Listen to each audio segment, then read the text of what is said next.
dejar que tu Espíritu Santo sea nuestro maestro, nuestra guía, nuestra luz, mientras estudiamos tu santa palabra. Háblanos profundamente al corazón, Señor, y permítenos adorarte con todo nuestro ser en Cristo Jesús. Amén. Abran sus Biblias, por favor, en el libro del Génesis, capítulo 6, versículos del 1 al 4, en un tema que se titula Los gigantes en la Biblia. Los gigantes en la Biblia. Vamos a leerlo. Génesis 6, del 1 al 4, dice así la palabra del Señor. Aconteció que cuando comenzaron los hombres a multiplicarse sobre la faz de la tierra, y les nacieron hijas, que viendo los hijos de Dios que las hijas de los hombres eran hermosas, tomaron para sí mujeres escogiendo entre todas. Y dijo Jehová: no contenderá mi espíritu con el hombre para siempre, porque ciertamente él es carne, mas serán sus días 120 años. Versículo 4. Había gigantes en la tierra en aquellos días, y también después que se llegaron los hijos de Dios a las hijas de los hombres y les engendraron hijos. Estos fueron los valientes que desde la antigüedad fueron varones de renombre. El título de este libro, Génesis, en hebreo Bereshit, proviene de una traducción griega llamada la Septuaginta. La Septuaginta es la traducción del hebreo al griego que realizaron, de acuerdo a una fábula judía, 70 eruditos judíos se pusieron de acuerdo para traducir todo el Antiguo Testamento del hebreo al griego. Y al final esta leyenda cuenta, ¿verdad? Desde luego no es cierta, que la traducción que trajeron los 70 era idéntica. Entonces esa era la traducción autorizada, ¿verdad? Se llama la Septuaginta, y ahí en la Septuaginta se le puso el nombre Génesis, que significa orígenes. De manera que el libro del Génesis es el libro de los orígenes o de las genealogías de la creación de Dios. En el libro del Génesis encontramos el origen del universo, el origen de las estrellas, el origen de las galaxias, el origen de nuestro sistema solar, el origen del ser humano, el origen de los animales y de todas las cosas que existen. Sin embargo, este título Génesis no es el título original del libro. El título original del libro está en hebreo y es la palabra Bereshit, que significa principio. ¿De dónde sacaron ese título del libro del Génesis? De Génesis capítulo 1, versículo 1, que dice: en el principio creó Dios los cielos y la tierra. Así que esa palabra principio es la palabra Bereshit en hebreo y significa principio. ¿Quién fue el autor del libro del Génesis? Bueno, nosotros sabemos que aunque el autor no está identificado en este libro, fue Moisés, por medio del Espíritu Santo, quien recibió la revelación del libro del Génesis. Porque Moisés vivió muchos miles de años después de que los cielos y la tierra fueran creados. Él no estuvo presente en la creación de los cielos y de la tierra. Entonces él recibe por inspiración la palabra de Dios y la registra en este maravilloso libro. El libro del Génesis trata de 4 eventos principales y de 4 personas principales. 4 eventos y 4 personas. ¿Cuáles son los 4 eventos del libro del Génesis? Los que están tomando apuntes: la creación, la caída, el diluvio y la torre de Babel. Esos son los 4 eventos principales. Y las 4 personas que se mencionan de forma principal, hay muchísimas personas que se mencionan en Génesis, pero las 4 principales son las siguientes: Abraham, Isaac, Jacob y José. Esos son los 4 eventos y las 4 personas que aparecen en el libro del Génesis. Este libro se desarrolla en la tierra de Mesopotamia, del capítulo 1 al capítulo 11. Después cambia de escenario hacia la tierra prometida, del capítulo 12 al capítulo 36, y termina con el relato de Israel en Egipto, del capítulo 37 al capítulo 50. Como ustedes lo saben y lo han leído el libro del Génesis, imagino la mayoría de ustedes, el capítulo 1 y 2 describe el origen del universo, la creación del universo en 6 días por parte de Dios. En el capítulo 3 ocurre algo tremendo: la caída del ser humano, la rebelión de Adán y Eva y la herencia del pecado a todos los seres humanos. En el capítulo 4 aparecen los hijos de Adán y Eva, Caín y Abel, ¿los recuerdan? Y cómo Caín se ensaña contra su hermano Abel y ocurre el primer homicidio de la historia de la humanidad en Génesis capítulo 4. En el capítulo 5 encontramos una lista de los descendientes de Adán y Eva, que son muchos más que Caín y Abel. Y así es como llegamos al capítulo 6, el capítulo que aquí nos ocupa y que vamos a estudiar a continuación. En el capítulo 6, versículo del 1 al 4, vamos a estudiar 3 eventos importantes. En primer lugar, vamos a estudiar cuál es el origen de estos seres misteriosos llamados los gigantes en la Biblia. En segundo lugar, vamos a estudiar cómo, debido al gran pecado del ser humano, Dios anunció el juicio del diluvio para raer de la tierra, para matar de la tierra a casi todos los seres humanos, con excepción de Noé, su esposa, sus hijos y sus esposas de ellos. Y vamos a terminar en tercer lugar analizando la aparición de los gigantes en la tierra. Vamos pues al versículo 1 y 2 a estudiar el origen de los gigantes. Miren lo que dice Génesis 6, versículo 1. Dice: aconteció que cuando comenzaron los hombres a multiplicarse sobre la faz de la tierra y les nacieron hijas, que viendo los hijos de Dios que las hijas de los hombres eran hermosas, tomaron para sí mujeres, escogiendo entre todas. Subraya la palabra hombres ahí en el versículo 1. Dice: aconteció que cuando comenzaron los hombres a multiplicarse. ¿Cómo fue la multiplicación de los hombres sobre la faz de la tierra? La Biblia nos lo explica claramente en Génesis capítulo 5. Dale la vuelta a la hoja, Génesis 5, versículo del 1 al 5, porque algunos se preguntan, ¿cómo es que llegaron a multiplicarse los seres humanos? ¿Cómo es que llegaron a desarrollarse las primeras culturas? ¿De dónde salieron? Aquí lo dice en Génesis 5, del 1 al 5, dice: este es el libro de las generaciones de Adán. El día en que creó Dios al hombre, a semejanza de Dios lo hizo, varón y hembra los creó y los bendijo, y llamó el nombre de ellos, ¿cómo los llamó? Adán. Esta palabra Adán significa humanidad, el día en que fueron creados. Y vivió Adán 130 años y engendró un hijo a su semejanza, conforme a su imagen, y llamó su nombre Set. Así que Adán no solamente tuvo a Caín y Abel, también le nació Set 120 años después. Versículo 4: y fueron los días de Adán después que engendró a Set. ¿Cuántos? ¿Cuánto vivió Adán? 800 años. ¿Estas son cifras verídicas? Sí, hermano. Literalmente, antes del diluvio, los seres humanos vivían 700, 800 y Matusalén vivió 900 y pico años, ¿sí? Esto es un hecho bíblico. Y después de esto, dice el versículo 4, fueron los días de Adán después que engendró a Set 800 años y engendró a ¿quiénes? Hijos e hijas. Y fueron todos los días que vivió Adán, 930 años vivió Adán y murió. Entonces, ¿con quién se casaron sus hijos varones? Con sus hermanas. Pero esto es incesto, hermano. Sí, pero la ley de Moisés todavía no había sido dada, entonces era permitido que todos los descendientes de la primera pareja humana se casaran entre ellos para poder procrear a la humanidad. No había otra forma.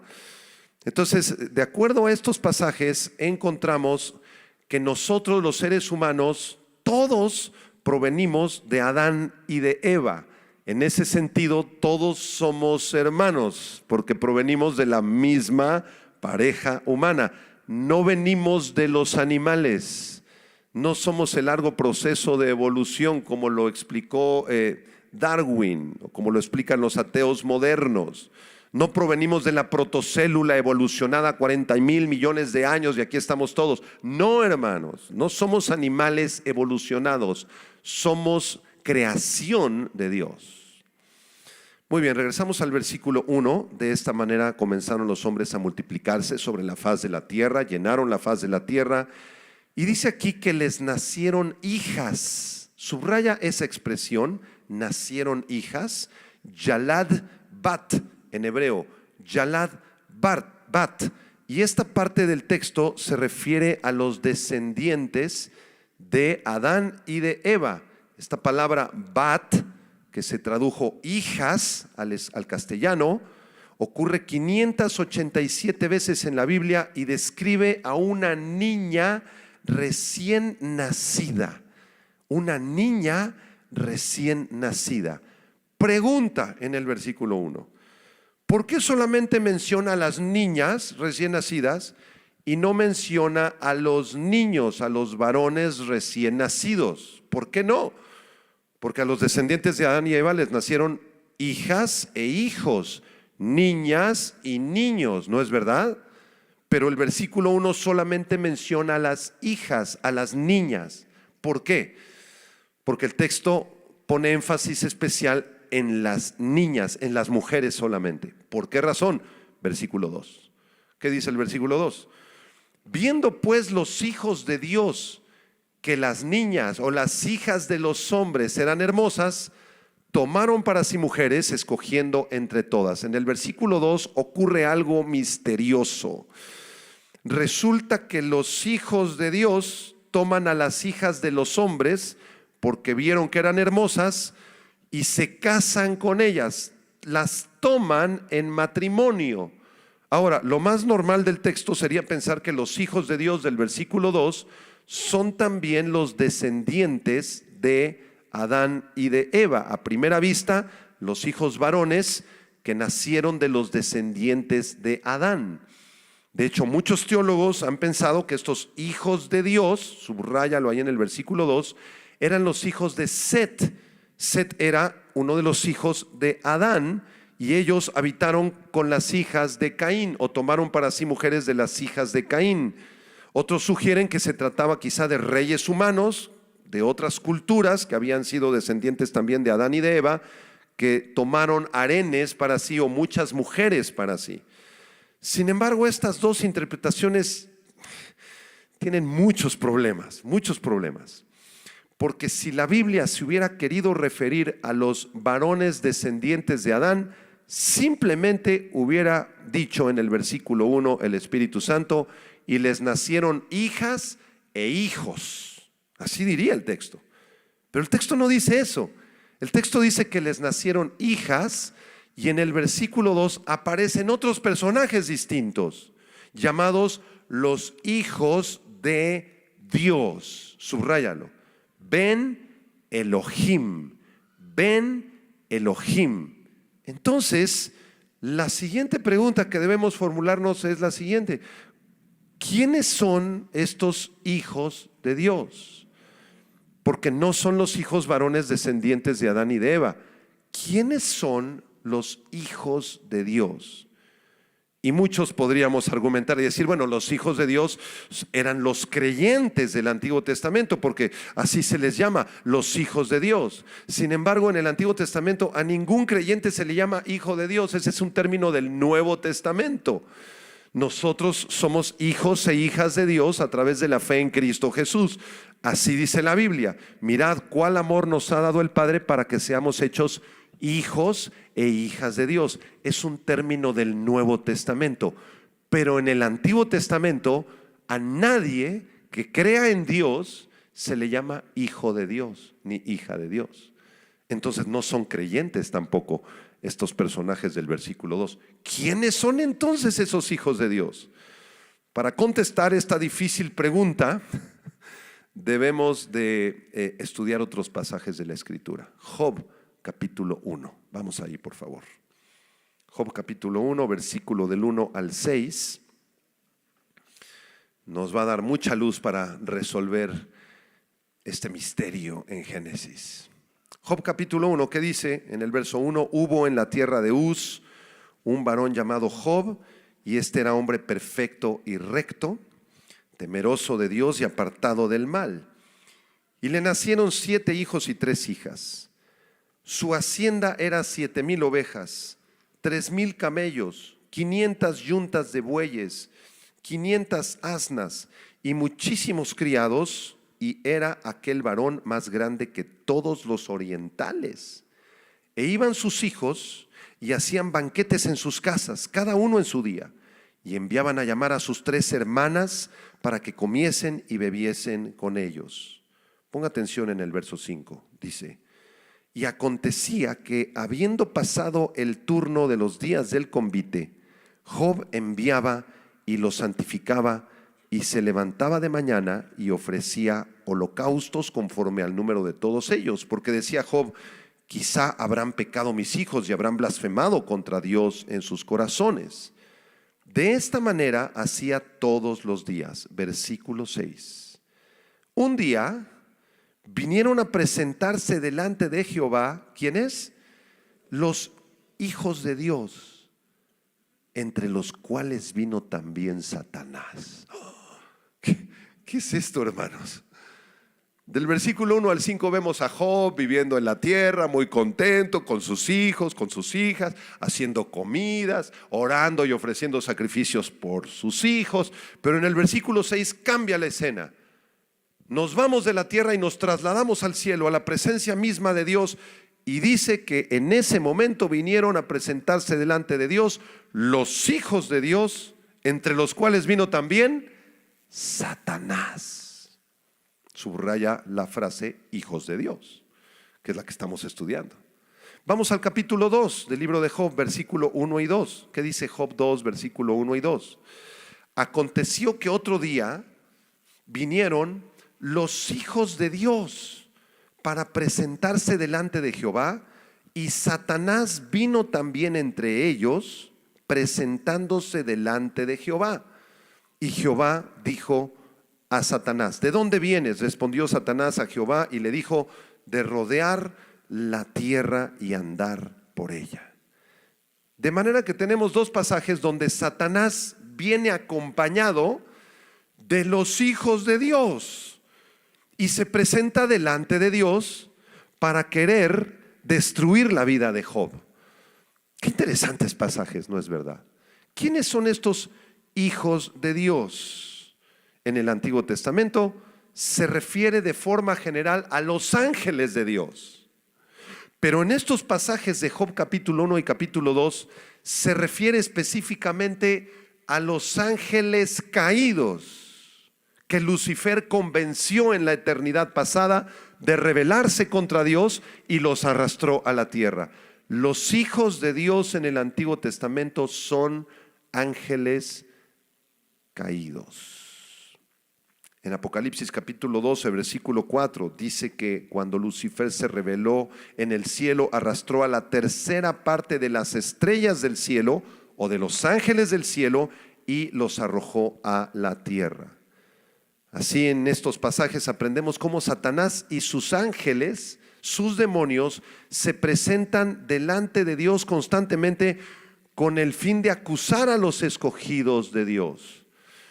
Y esto nos trae algo de confianza y de esperanza, porque el diablo no se manda solo, ni hace lo que a él le da la gana solo.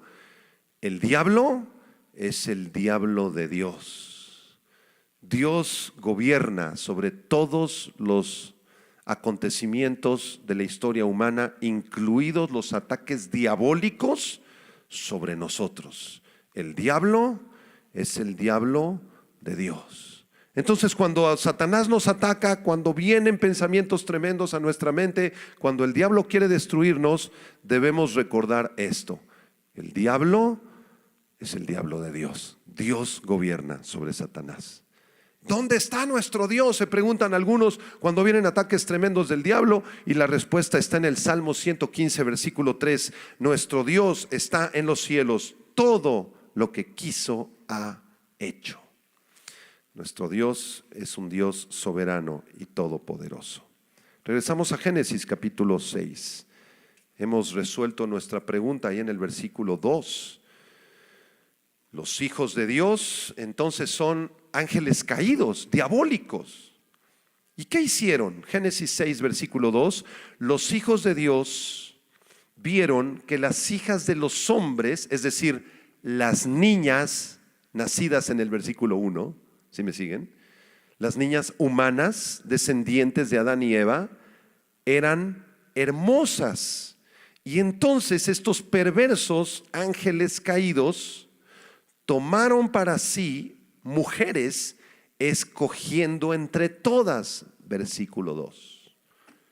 ¿Qué pasó aquí? Tenemos que analizar un poco las palabras en el idioma original. Subraya la palabra tomar ahí en el versículo 2. Tomaron para sí mujeres. Esta palabra tomar es la palabra hebrea lakash, que significa buscar a alguien para tomarlo, para capturarlo, para aprovecharse de esa persona por la fuerza. También significa casarse. Entonces, estos seres perversos, angélicos, tomaron para sí, posiblemente a la fuerza, de una manera pervertida, a algunas mujeres humanas descendientes de Adán y de Eva, porque vieron que eran hermosas. Esta palabra hermosas, Tov en hebreo, describe algo excelente, maravilloso, placentero o próspero. Entonces estos ángeles caídos quisieron tomar sexualmente, casarse con estas mujeres humanas. Impresionante. Los hijos de Dios entonces son identificados con ángeles, vieron y tomaron mujeres de la raza humana, y esto produjo una unión antinatural que violó el orden divino del matrimonio y de la procreación humana. Porque para procrear físicamente, estos ángeles caídos posiblemente se materializaron tomando cuerpos humanos, o posiblemente poseyeron a varones humanos, pervirtieron su genética para poder tomar de esa manera mujeres humanas. Vamos a Génesis capítulo 2, hermanos, por un momento, versículo 24. Porque Dios es quien estableció el matrimonio y las reglas dentro del matrimonio y las reglas sexuales para la procreación y el deleite dentro de la esfera del matrimonio. ¿Qué dice Génesis 2:24? Por tanto, dejará el hombre a su padre y a su madre y se unirá a su mujer. ¿Y qué dice después? Y serán una sola carne. Y estaban ambos desnudos, Adán y su mujer, y no se avergonzaban. Aquí están las reglas del matrimonio humano. Un hombre y una mujer, ¿de acuerdo? Esas son las reglas del matrimonio. El matrimonio no fue instituido por el registro civil, ni por las antiguas leyes de Babilonia o Roma o Mesopotamia. No, hermanos. El matrimonio es una institución divina. Dios creó a un hombre con cromosomas y genes de hombre y a una mujer con cromosomas y genética femenina, para que de esa manera se puedan integrar las familias. Cualquier otro asunto que nosotros en nuestro pecado queramos inventar y decir que eso es un matrimonio y legalizarlo, es una perversión, y de eso van a salir puras desgracias.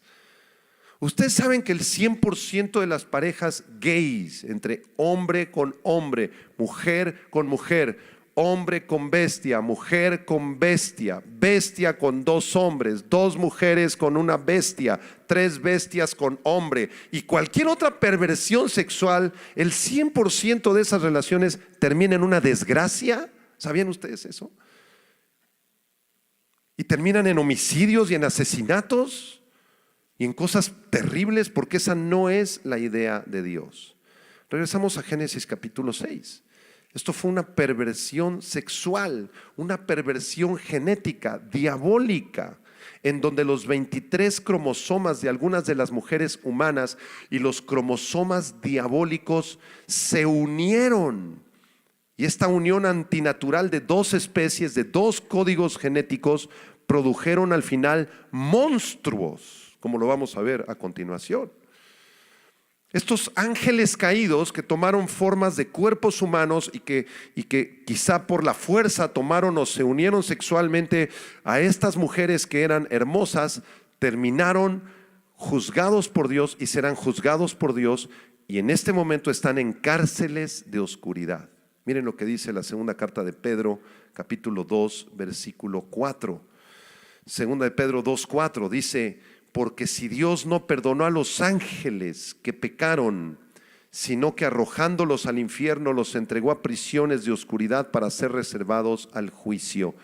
Dios no perdonó a estos ángeles caídos por haber pervertido el código genético del ser humano. Y en el libro de Judas, versículo 6, dice lo siguiente: y a los ángeles que no guardaron su dignidad, sino que abandonaron su propia morada, los ha guardado bajo oscuridad, en prisiones eternas, para el juicio del gran día, como Sodoma y Gomorra. Estos ángeles caídos que pervirtieron el código genético humano se encuentran en este momento en un lugar que se llama el Tartarus, prisiones de oscuridad terribles. Y ahí están esperando el día del juicio, donde Dios los enviará al lago de fuego.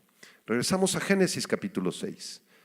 Hemos intentado estudiar muy rápidamente el versículo 1 y 2.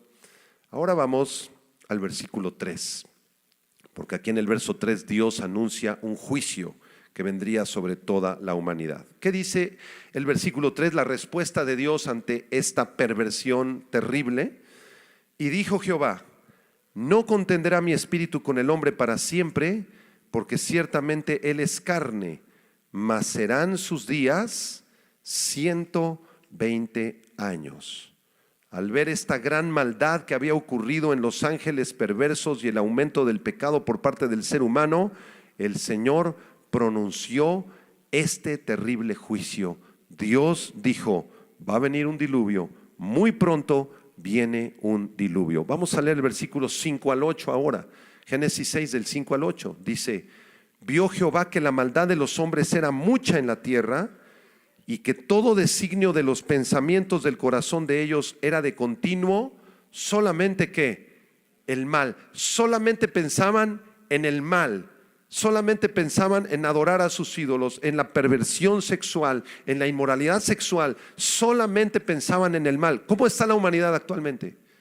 Igual, exactamente igual, o peor aún que lo que vemos en Génesis 6, versículo 6. ¿Qué dice Génesis 6? Y se arrepintió Jehová de haber hecho hombre en la tierra, y le dolió en su corazón. Y dijo Jehová: raeré de sobre la faz de la tierra los hombres que he creado, desde el hombre hasta la bestia, y hasta el reptil, y las aves del cielo, pues me arrepiento de haberlos hecho. La intención en el corazón de Dios fue exterminar de una vez por todas a la raza humana. Versículo 8. Pero Noé halló gracia ante los ojos de Jehová. Al menos había una pareja dentro de toda la perversión sexual de la sociedad de aquellos tiempos, una pareja que tenía temor de Jehová: Noé y su esposa. Y Noé y su esposa tuvieron 3 hijos. ¿Cómo se llamaban? Sem, Cam y Jafet. Dile a la persona junto a ti: tú eres descendiente de alguno de esos 3.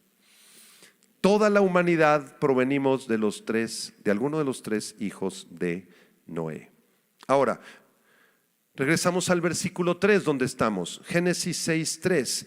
Dios dice: no contenderá mi espíritu con el hombre para siempre. Esto significa: no estaré redarguyéndolos, permaneciendo con ustedes, gobernando sobre ustedes, esperando a que se arrepientan todo el tiempo. No voy a contender con ustedes para siempre. Ciertamente ustedes son carne, dice el verso 3, mas serán sus días 120 años. ¿Qué significa eso?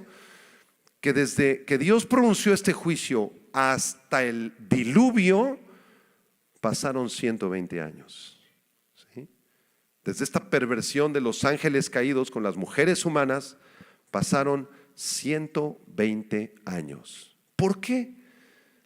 Porque nuestro Dios es misericordioso y paciente. Y en estos 120 años surgieron dos predicadores extraordinarios que le pedían a las personas que se arrepintieran de sus pecados, que los homosexuales volvieran a Cristo, que las lesbianas se arrepintieran y volvieran y se arrepintieran y entregaran su corazón a Dios. Esos dos predicadores extraordinarios, si quieres apuntar sus nombres, uno se llamaba Enoc, y el otro se llamaba Noé, a quien ya he citado. Durante esos 120 años, estos dos hombres se dedicaron a anunciar el evangelio de Dios y pedirle a las personas que se arrepintieran. ¿Y qué hicieron las personas? No se arrepintieron. Y vino el juicio del diluvio. Hermanos, esto quiero explicárselos detalladamente porque los días en los que nos encontramos son muy parecidos a los días de Noé.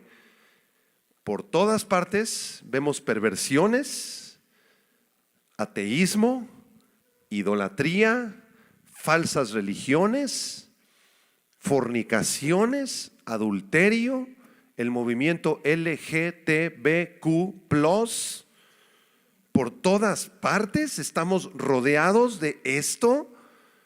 Y Dios, en su infinita misericordia, lleva 2000 años de paciencia. Pero de acuerdo a las Escrituras, la paciencia de Dios ya está a punto de terminar.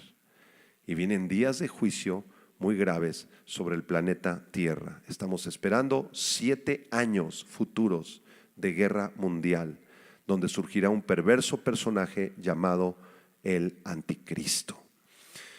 Si tú tienes al Señor en tu corazón, te vas antes de estos 7 años al cielo en un evento que se llama el arrebatamiento de la iglesia. Nos vamos al cielo, hermanos. Pero si tú no te has arrepentido y nada más amas a Dios de labios para afuera y no le has entregado toda tu vida al Señor y no has crucificado tu carne y no has vivido para Cristo, entonces tú te vas a quedar a los juicios de los 7 años. ¿Cuántos aquí están seguros que se van? Bien poquitos. Bueno, al final vamos a hacer un llamado. Ojalá que más de ustedes estén seguros que se van. Vamos a terminar nuestra exposición en Génesis capítulo 6, versículo 4. Génesis 6, 4. Curiosamente, ese versículo 4 inicia de la siguiente manera. Dice: había gigantes en la tierra en aquellos días. ¿Qué? ¿Gigantes en la tierra en aquellos días? ¿De dónde salieron estos gigantes de la tierra? Lee los versículos anteriores que acabo de explicar. Estos gigantes nacieron de la perversa unión de los ángeles caídos con las hijas de los hombres. Las dejaron embarazadas.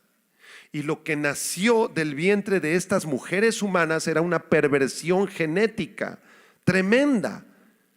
De ahí nacieron los gigantes. ¿Cuántos gigantes habían? No sabemos.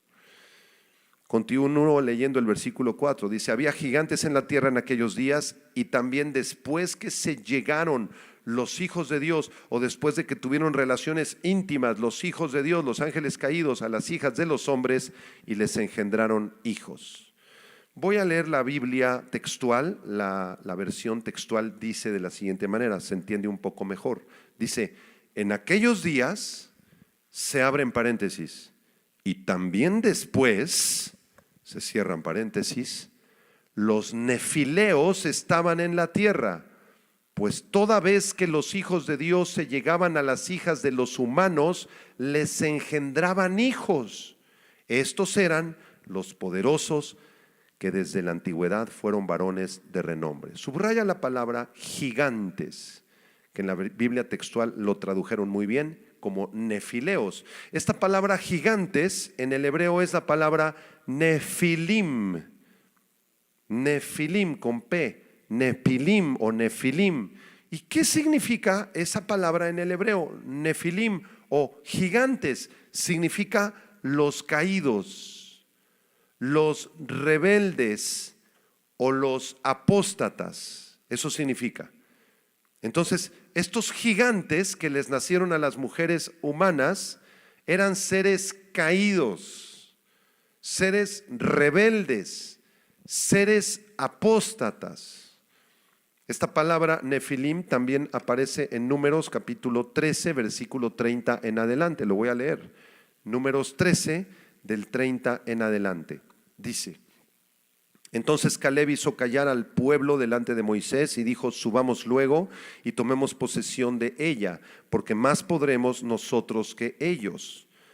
Están a punto de tomar la tierra prometida. Versículo 31. Mas los varones que subieron con él dijeron: no podremos subir contra aquel pueblo, porque es más fuerte que nosotros. Y hablaron mal entre los hijos de Israel de la tierra que habían reconocido, diciendo: la tierra por donde pasamos para reconocerla es tierra que traga a sus moradores, y todo el pueblo que vimos en medio de ella son hombres, ¿qué dice ahí? De gran estatura. Verso 33. También vimos allí Nefilim, también vimos allí gigantes, hijos de Anac, raza de los gigantes, y éramos nosotros, a nuestro parecer, como langostas, y así les parecíamos a ellos. De manera que los gigantes tienen un origen perverso, son seres caídos, eran seres perversos, apóstatas. La Biblia da testimonio que eran seres de 3 metros, 3 metros y medio. Ellos tenían 6 dedos en las manos y 6 dedos en los pies, y aparecen en el Antiguo Testamento, en el libro del Génesis, en el libro de los Números.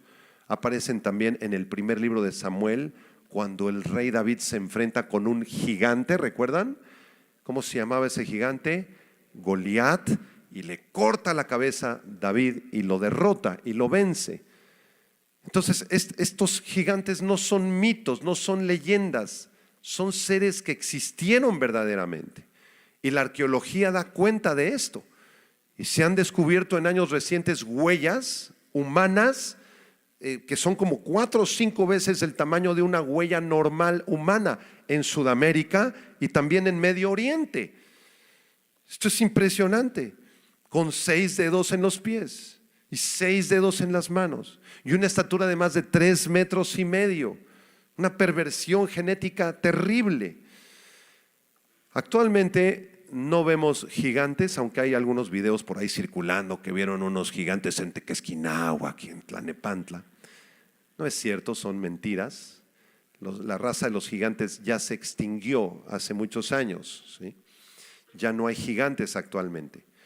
Pero la perversión genética y el pecado en el corazón del ser humano, ese no se ha extinguido. Ese sigue igual. Y esta es una predicación para advertir a todos ustedes y a todos quienes estén escuchando que ya nos encontramos en los últimos tiempos, que la paciencia del Señor tiene un límite y que Dios, por su gran misericordia y amor que nos tiene, va a enviar juicios terribles sobre esta humanidad. Y durante esos juicios, algunos, muy pocos, se van a arrepentir en los días de la tribulación, porque igual que Dios levantó a 2 predicadores en los días de Noé, que fueron Noé y Enoc, así también Dios levantará a 2 predicadores, a los 2 testigos en el templo de Jerusalén. Muy pronto el templo de Jerusalén será reedificado. Los judíos ya tienen todo para reedificarlo, y ahí, desde ese lugar, estos 2 testigos predicarán el evangelio de la gracia de Dios para quienes quieran acercarse al Señor y arrepentirse y entregarle su vida, puedan encontrar misericordia. Terminamos con la lectura de la segunda carta de Pedro, capítulo 3, versículo 9 en adelante. Vamos a leerlo juntos. Segunda de Pedro 3, del 9 al 13, dice así, si gustan leerlo conmigo. El Señor no retarda su promesa, según algunos la tienen por tardanza. Es decir, algunos dicen: no, el Señor dijo que iba a venir, pero ya pasaron 2000 años y ya se tardó mucho en venir el Señor. ¿Será que el Señor sí va a venir, hermanos? ¿Será que realmente Él va a traer juicios a este mundo? Lo dudo mucho, dicen algunos. Pero el versículo 9 dice que el Señor no se retrasa tanto, que no retarda su promesa, según algunos la tienen por tardanza, sino que más bien Él es paciente para con nosotros, no queriendo que ninguno perezca, sino que todos procedan al arrepentimiento. Dile a la persona a tu lado: el Señor te tiene paciencia, no quiere que perezcas, quiere que procedas ¿a qué? Al arrepentimiento. Versículo 10. Pero el día del Señor vendrá, claro que vendrá, y vendrá como ladrón en la noche, en el cual los cielos pasarán con grande estruendo, y los elementos ardiendo serán deshechos, y la tierra y las obras que en ella hay serán quemadas. Puesto que todas estas cosas han de ser deshechas, ¿cómo no deberíamos nosotros andar en santa y piadosa manera de vivir? ¿Cómo quiere que vivamos el Señor? En santidad y en piedad. Si el Señor viene hoy en la noche, si viene dentro de un año, dentro de 5 años o dentro de 10 o 15 años, ya no es mucho tiempo. ¿Cómo deberíamos vivir nosotros? En santidad y en piedad. ¿Qué significa eso de vivir en santidad? Alejados del pecado, y en piedad, predicando la palabra de Dios, en oración, estudiando la palabra de Dios, amando cada día más a Dios. Eso es lo que dice este texto. Versículo número 12: esperando y apresurándoos para la venida del día de Dios, en el cual los cielos encendiéndose serán deshechos, y los elementos siendo quemados se fundirán. Digan el verso 13 en voz alta conmigo. ¿Qué dice? Pero nosotros, más fuerte, pero nosotros esperamos, según sus promesas, cielos nuevos y tierra nueva, en los cuales mora la justicia. Ahora no mora la justicia, pero un día muy pronto el Señor vendrá y establecerá un reino de justicia, de amor y de paz. De manera que si alguno anda en pecado, si andas lejos del Señor, si andas en rebeldía, si andas en adicciones, si andas en divorcios, si andas metido en tu pensamiento en homicidios, en odios y rencores, si andas metido en cualquier clase de desviaciones sexuales, el llamado de Dios es: arrepiéntete. Todavía estás a tiempo. Todavía la puerta del arca está abierta. Si tú quieres, si tú deseas, puedes entrar al arca de la salvación. Puedes aceptar al Señor Jesucristo. Jesucristo en la cruz murió para pagar la deuda y el castigo que nosotros teníamos con Dios por nuestros pecados. Dios trató en la cruz a su Hijo Jesucristo como si hubiese sido el peor asesino, secuestrador, violador y maleante, el peor de todos los tiempos. Así lo trató. Por eso Jesucristo pagó en la cruz del Calvario, para que Dios no nos trate así a nosotros, porque esos clavos que le pusieron a Jesús en sus manos y en sus pies, y esa corona de espinas, eran para ti. No sé si sabías, eran para ti. Y esa golpiza que le dieron, y esos insultos, y esa vergüenza que él pasó en la cruz, y ese dolor físico por el pecado, eran para ti y para mí. Pero de tal manera amó Dios al mundo, que entregó a Jesucristo su Hijo, para que cualquiera que crea en ese sacrificio en el monte Gólgota hace 2000 años, no se pierda tu alma en el infierno, sino que tengas la vida eterna. ¿Estás seguro? ¿Estás segura que tienes a Cristo en tu corazón? Si tú no estás seguro, cierra tus ojos, por favor. Vamos a hacer una oración. Señor, te damos gracias por tu palabra, porque tu palabra es fiel y verdadera, y hemos aprendido esta mañana de parte de tu Espíritu Santo que no provenimos de los animales, que no somos animales y que no vamos a comportarnos como animales. porque somos creación tuya, creados a tu imagen y semejanza, Señor. Los que estén agradecidos con Dios por haber sido creados a su imagen y semejanza, pues levanten sus manos y díganle: gracias, Señor, por mostrarme la verdad de lo que yo soy. Gracias, Señor. También hemos aprendido, Señor, acerca de esta perversión genética de los ángeles caídos que tomaron a las hijas de los hombres y que de ahí se produjo una raza de gigantes perversos, malignos, caídos. Y como tú enviaste un juicio de diluvio, Señor, porque estabas harto ya del pecado y de la maldad. Y como antes del diluvio enviaste a esos predicadores a decirles: arrepiéntanse, vuélvanse de sus pecados, vuélvanse a Dios. Y de la misma manera nos hablas en esta mañana, Señor, diciéndonos lo mismo: arrepiéntanse de su soberbia, arrepiéntanse de sus mentiras, de su pecado, de su maldad, de su inmoralidad.